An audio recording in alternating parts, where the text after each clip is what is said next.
Darlings, hi! Welcome to another Agony Uncle Jules video, as well as a video on homesickness. Now, if you can hear a little bit of shuffle stepping going on upstairs, it's because my neighbour is wearing her clogs again. There is traffic going on outside, which may sound like I'm stood next to the M4. In this video, I always tend to feel more relaxed when I'm doing Agony Uncle and just lovely tips and tricks to making you happier. I love doing videos like this. I've even got a glass of wine on the go. And no, I can't tell you where the glass is from because my chic friend bought it for me. We have chic-offs. It's a spontaneous thing, but she definitely out-chicked me on this day.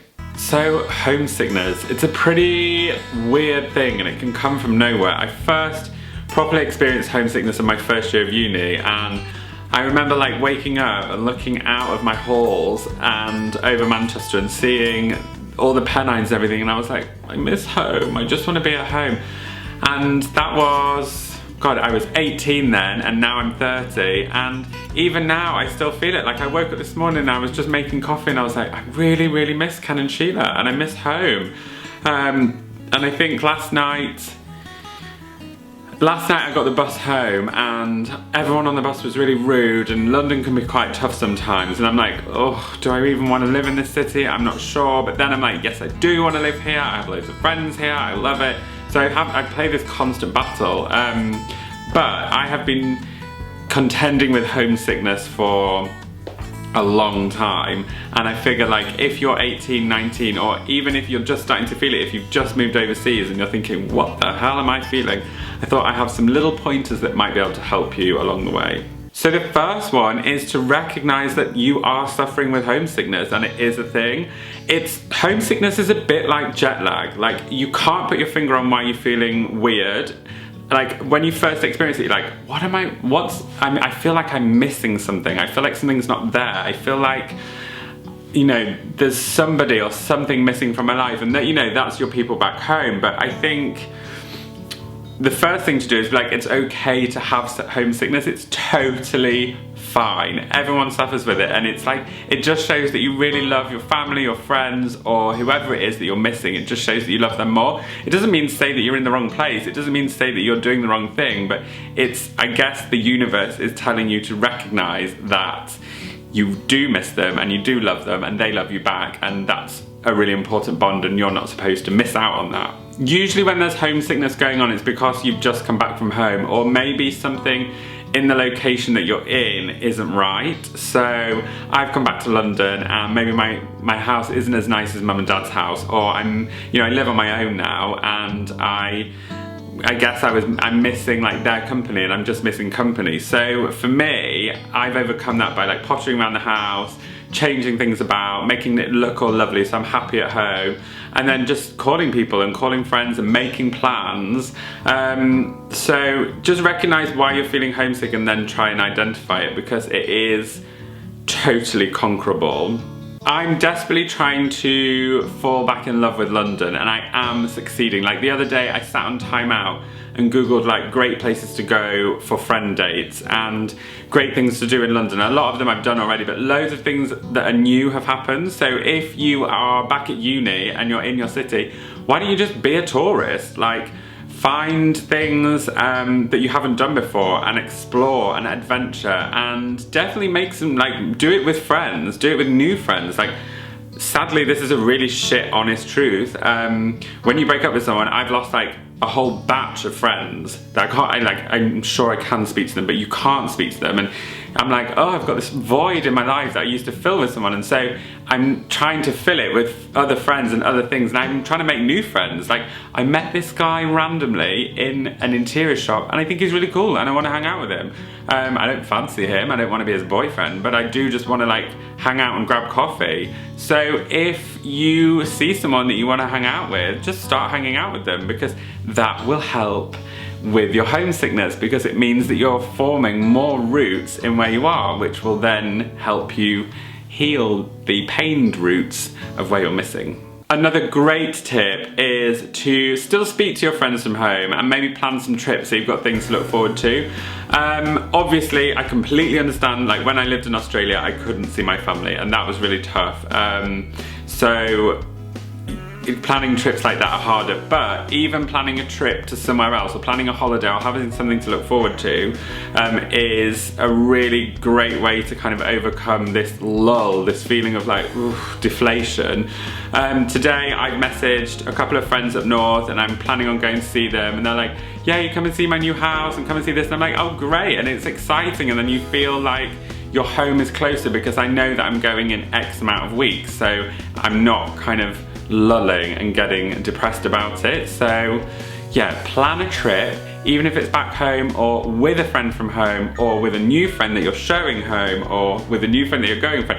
Look, just plan a trip. I read a few things online while I was homesick ages ago, years ago, and there was loads of things like about don't drink loads of alcohol, don't take depressants, like, and that is true, but I'm also a firm believer in go out and party because you make new friends, you have fun, and you have to ferment your experiences with other people and solidify your friendships. And you may do that through bowling, you may do that through playing cards, I don't know, whatever your thing is, but I do it through partying and dancing and having fun, and doing that with new people. Yes, it's hard at first and you're like, this person sucks, and if the person sucks, cast them to one side, but if the person is awesome, then you start making new friends and you start rooting it down, which is great. All that chat of homesickness, I definitely need to numb something.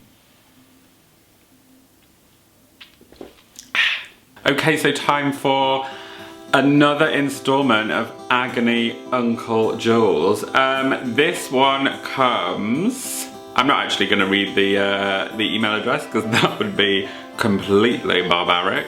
It says, Dear Jules, first of all, I would like to say that I'm a huge fan of yours and the positivity you share with us, even in the face of adversity, is truly admirable. Oh, thank you.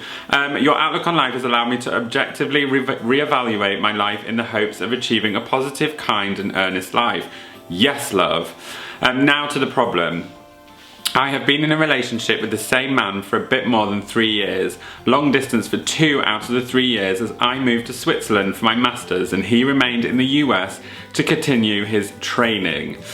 He is lovely, kind, intelligent and humorous. We've been talking about our future together, marriage, etc. and sometimes this brings a smile to my face and other times I begin to panic. Is this the right decision? How do I know that he is the right one for me, etc, etc. I think part of the problem is that my mother has never really been on board with the relationship, as I come from quite a traditional Indian family and my boyfriend is Caucasian. I never really thought of race as an important factor, but my mother constantly brings up the idea that he comes from a different cultural background as me, and that ramifications of this will be glaringly apparent later on in life, when it comes to raising kids, dedication to marriage, for example. When I talk to her about relationships in general, she manages to plant a kernel of doubt in my mind that begins to take root. It isn't until I see my boyfriend again that the weed is pulled out and I can imagine my life without him. And I can't imagine my life without him, terribly sorry. That'll be the red wine. So after all this babbling, my question is, how do I know whether someone with a similar background as me will be an appropriate mate for me? How do I know if he is the right one for me? I would love an outside perspective on this, as I feel like the other people in my life have an ulterior motive. I only say ulterior because I don't know a better word that would describe better, but it's far from having evil intentions. Side note, my boyfriend is flying into my hometown for a wedding and taking me from my parents for dinner for the first time, meeting my mum for the first time. Wish me luck. Oh Christ, thank you so much for your help. Right, okay, so where shall we begin? The mother. Let's crack on with that first. Listen, your mother is your mother. She is never gonna be happy. Mothers are never happy because no one will ever be good enough for their baby. Sheila said it to me. Mums have said it to me before. I've had boyfriends in the past whose mums hate me. How can you hate me? I love your drapes. I don't really love your drapes, they're disgusting, but I tell you I do. These things happen. The issue is though, he's not dating your mother's not dating him, you're dating him, and it's up to you to decide if he is the one or not. It's absolutely nothing to do with her because she's not in the relationship, and that's something that I've had to learn on my own as well. Like, you are not in a relationship with their friends, you're not in a relationship with his parents, you're not in a relationship with his siblings, it's him that you're in the relationship with. And honestly, when it comes to believing that if he is the one and trying to work all that out, you are gonna know. You're gonna know, like, in your gut, it's gonna tell you. If there is the niggle of niggles, that niggle will not go. And you just have to get ready for the point where it comes to you can't take the niggle anymore. Believe me. But from your email, it doesn't sound like you've got a niggle. It sounds like you really love your boyfriend, and it sounds like you are wanting to give it a go. I think cultural differences, it's a difficult one. I personally, and I'm not a professional relationship counsellor, but I've been through a lot of shit. I don't really believe in cultural differences. I think it could be, like, it doesn't matter that you're Indian and he's Caucasian. I feel like, and I'm sure people are screaming at me down the lens, but it could be like he's from the north, you're from the south, you're from America, he's from God knows where, Brazil or something like that. That's just social norms. It's something that doesn't matter really, because you either find the differences exciting or you find them irritating. And if it is really important to you, and if you believe that, I don't believe you do, I believe your mother does, then you need to change that, and maybe you aren't with the right person. But the way that you're describing it, you sound so in love with him, and don't even try not to think about kids and about marriage and stuff like that, because that will organically happen in its own time. Because if you're going to come running up to marriage, you'll feel ready, you'll know it's right, and if you know it's not right, like sadly I did, you just know. I think as well, I heard a really good bit of advice once when I was sat having dinner on my own in Wagamama's, and I overheard this conversation. This girl said to this other girlfriend, she said, look, does he make you happy today? And the girl was like, yeah. And she was like, and will he make you happy tomorrow? And she was like, yeah. And she was like, well, that's kind of what you need to go by, because you just need to be happy. Because if you're happy, then your marriage will be happy. And in terms of like raising children, you are just like me, like you are planning so far ahead. The raising children bit, and I said this to a friend who's older than me the other day, I said, I don't know if I can have children with him, I don't know, I'm not sure. And she was like, but stop thinking about that. Just think about the fact that you're in love with him. And if you are in love with him, or you, like, and this is me saying to you, if you are in love with him, then you will raise children well together. Yes, you might not have the same beliefs. Like God, you might have totally different beliefs. By God, I don't mean the God, I just meant a matter of fact. But I think that makes the children more exciting, because there's different beliefs, there's different arguments, and you will have to compromise, and then you'll be showing them that it's compromising. I think just that's so far over here, like, whoa. Just concentrate on this bit for now, and ignore your mum. Like, honestly, I know it sounds really bad, but just like, parents can be so old school, and they come with such good advice, and it is good advice, but also you're a different generation, and it's the same as their parents, different generation, because everything is advancing, technology, social norms, travel, food, everything is changing, and it has been for them before their parents, blah blah blah, backward. So don't think about that. Concentrate on now. Concentrate on right now. And sit there and ask yourself, does he make me happy? Am I in love with him? And is that it? To me, that feels like it. And just keep going with it, because what's the worst that can happen? You marry him, it doesn't happen, well, maybe you get divorced, but look, no one's died. Chill out, I believe in you. It sounds all good from the way that you've emailed and the tone that you've used and saying all the lovely things about him. It sounds all good. Just relax. Well, God, I hope I don't lose any more subscribers over this. Holy baloney. I wish I could have some of you here having glasses of wine with me and just chewing the fat, because that would be a hoot. I love doing these videos. I hope you love them too. You all make me so happy, and I hope that I can make you happy.